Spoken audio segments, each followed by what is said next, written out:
Friends, Michael Jackson دنیائے موسیقی کا ایک ایسا نام تھا جس نے ایک غریب اور سیاہ فام گھرانے میں آنکھ کھولی۔ اسے شروع سے ہی اپنی سیاہ رنگت سے نفرت تھی۔ یہ ہمیشہ آئینہ دیکھتے وقت خود کو کوستا۔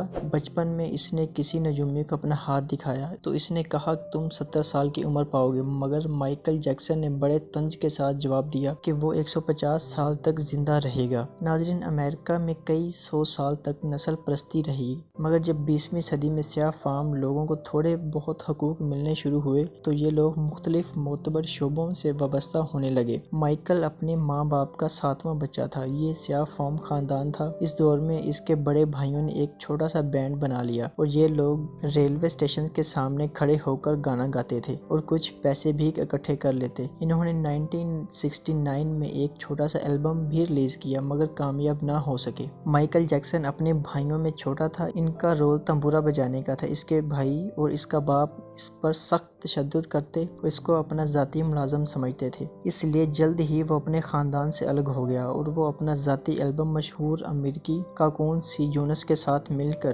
1978 میں ریلیز کروایا۔ دیکھتے ہی دیکھتے اس البم کی 1 کروڑ کاپی فروخت ہو گئی اور وہ دنیا کا ایک بڑا سپر سٹار بن گیا۔ قسمت اور دولت کی دیوی اس پر پوری طرح سے مہربان ہو گئی۔ وہ راتوں رات ایک بڑی سیلیبریٹی بن گیا۔ اس کی یہ کامیابی غرور اور تکبر میں بدل گئی۔ وہ دور تھا جب اس نے نجومی کو 150 سال زندہ رہنے کا چیلنج دیا تھا۔ ویورز، مائیکل جیکسن کو 4 چیزوں سے سخت نفرت تھی۔ اسے اپنی سیاہ رنگت سے نفرت تھی اور وہ گوروں کی طرح دکھائی دینا چاہتا تھا۔ اسے گمنامی سے نفرت تھی، وہ دنیا کا مشہور ترین انسان بننا چاہتا تھا۔ اسے اپنے ماضی سے نفرت تھی، وہ اپنے ماضی کو خود سے الگ کر دینا چاہتا تھا۔ اسے عام لوگوں کی طرح 60 یا 70 سال کی عمر میں مر جانے سے نفرت تھی، وہ 150 سال تک زندہ رہنا چاہتا تھا۔ مائیکل جیکسن نے 1982 میں اپنا دوسرا البم ٹریلر لانچ کیا۔ یہ دنیا میں سب سے زیادہ بکنے والا البم تھا۔ صرف 1 ماہ میں اس کی 6.5 کروڑ کاپی سیل ہوئی اور یہ album Guinness book of world record کا حصہ بن گئی۔ ناظرین، مائیکل جیکسن اب گمنامی سے باہر آ چکا تھا۔ اب اس نے اپنی ایک خواہش کی تکمیل کے بعد اپنی سیاہ جلد کو شکست دینے کا فیصلہ کیا۔ اس نے امریکہ اور یورپ کے 55 چوٹی کے پلاسٹک سرجنز کی خدمات حاصل کی، اپنا پیسہ پانی کی طرح بہایا اور پورے جسم کی درجنوں پلاسٹک سرجریز کروا کر،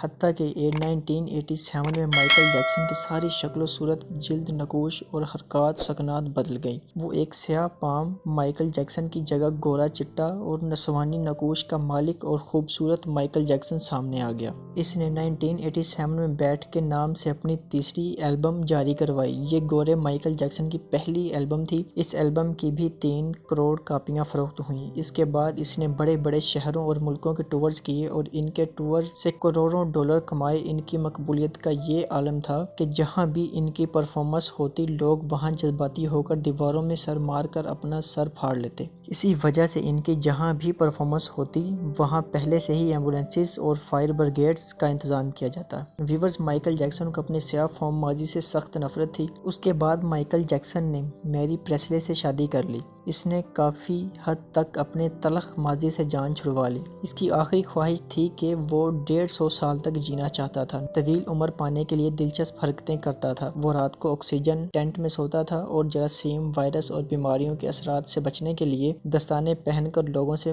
ہاتھ ملاتا۔ وہ لوگوں میں جانے سے پہلے منہ پر ماسک پہنتا اور مخصوص خوراک کھاتا، اور اس نے مستقل طور پر 12 ڈاکٹرز ملازم رکھے ہوئے تھے۔ یہ ڈاکٹرز روزانہ اس کی جسم کے ایک حصے کا معائنہ کرتے۔ اس کی خوراک کا روزانہ لیبارٹری ٹیسٹ بھی ہوتا۔ اس نے اپنے لیے فالتو پھیپھڑوں، گردوں، آنکھوں اور دل اور جگر کا بندوبست بھی کر رکھا تھا۔ چنانچہ اسے یقین تھا کہ اب وہ 150 سال تک ہی زندہ رہے گا۔ پھر بھی 25 جون 2009 کی رات آئی۔ اسے سانس لینے میں بہت دشواری ہوئی۔ اس کے ڈاکٹرز نے ملک بھر کے سینئر ڈاکٹرز کو اس کی رہائش گاہ پر جمع کر لیا۔ یہ ڈاکٹرز اسے موت سے بچانے کے لیے کوشش کرتے رہے لیکن ناکام ہوئے، تو اسے ہاسپٹل لے کے گئے۔ منصوبہ بندی کر رکھی تھی۔ جو ننگے پاؤں زمین پر نہیں چلتا تھا، جو کسی سے ہاتھ ملانے سے پہلے دستانے چڑھا لیتا تھا، جس کے گھر میں روزانہ جراثیم کش ادویات چھڑکی جاتی تھی، وہ شخص 50 سال کی عمر میں صرف 30 منٹ میں انتقال کر گیا۔ اس کی روح چٹکی کے دورانیے میں جسم سے پرواز کر گئی۔ مائیکل جیکسن کے انتقال کی خبر گوگل پر 10 منٹ میں 8 لاکھ لوگوں نے پڑھی۔ جب مائیکل جیکسن کا پوسٹ مارٹم ہوا تو یہ پتہ چلا کہ انتہائی احتیاط کی وجہ سے اس کا جسم ڈھانچہ بن چکا تھا۔ وہ سر سے گنجا ہو چکا تھا، اس کی پسلیاں ٹوٹ چکی تھیں، اس کے کوہلے کندھے، پسلیاں اور ٹانگوں پر سوئیوں کے نشان تھے۔ سرجری کی وجہ سے پین کلر کا محتاج ہو چکا تھا، چنانچہ وہ روزانہ درجنوں انجیکشنز لگواتا۔ مائیکل جیکسن 25 اور 26 جون کی درمیانی شب حرکت قلب بند ہونے سے وفات پا گئے۔